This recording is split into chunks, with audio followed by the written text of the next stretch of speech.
You're listening to Trump's immigration policies make the U.S. an unfit World Cup host, a column written by Kevin Blackistone and read by an AI-generated voice. You wouldn't know it from what FIFA, soccer's international governing body, is about to do, but it has a human rights policy.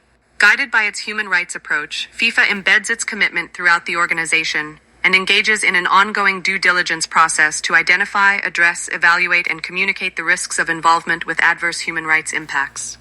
FIFA will constructively engage with relevant authorities and other stakeholders and make every effort to uphold its international human rights responsibilities. But here was Sunday's final of the Club World Cup, a sort of dry run over the past 4 weeks for its 2026 World Cup in North America, scheduled to be anchored in the United States, with FIFA boss Gianni Infantino and champion Chelsea in celebratory embrace with President Donald Trump, who is defining his second term in the White House, not by protecting human rights but by trampling them. Indeed, a day before the final at MetLife Stadium in New Jersey, several lawmakers toured a hastily built detention center in the Florida Everglades for undocumented migrants and described it in inhumane terms. Trump officials and supporters jovially named the encampment Alligator Alcatraz, after the vicious reptiles that live in the surrounding swamp, and the notorious prison of last resort in the San Francisco Bay that was shuttered because the government deemed it too expensive to keep humane.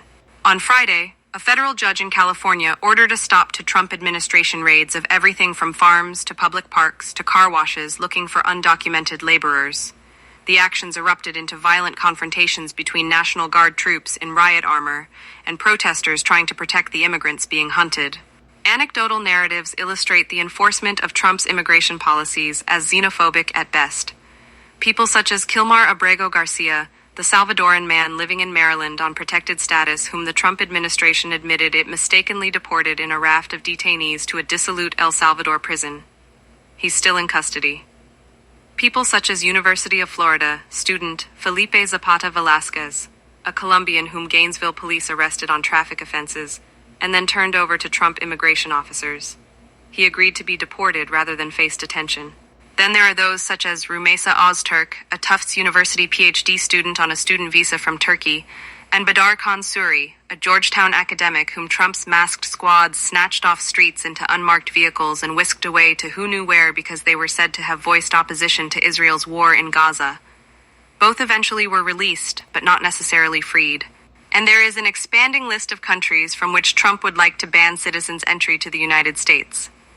They include mostly sub-Saharan African nations to go along with countries in Latin America, Central Asia, and the Middle East. They include countries that certainly will qualify for the World Cup. Iran already has. All of this is an affront to what FIFA claims it stands for. Human Rights Watch reminded FIFA of as much last month. FIFA should publicly acknowledge the threat U.S. immigration and other anti-human rights policies pose to the tournament's integrity, and use its leverage with the U.S. government to ensure that the rights of all qualified teams, support staff, media, and fans are respected as they seek to enter the United States, regardless of nationality, gender identity, religion, or opinion, said Minky Worden, Director of Global Initiatives at Human Rights Watch. FIFA should establish clear benchmarks and timelines for the U.S. policy changes needed to ensure respect for immigrants' rights during the 2026 World Cup and beyond. It should have concluded, or else. The United States at this moment is not fit to host the World Cup, at least according to FIFA's idealism. Making FIFA enforce its own manifesto won't be easy.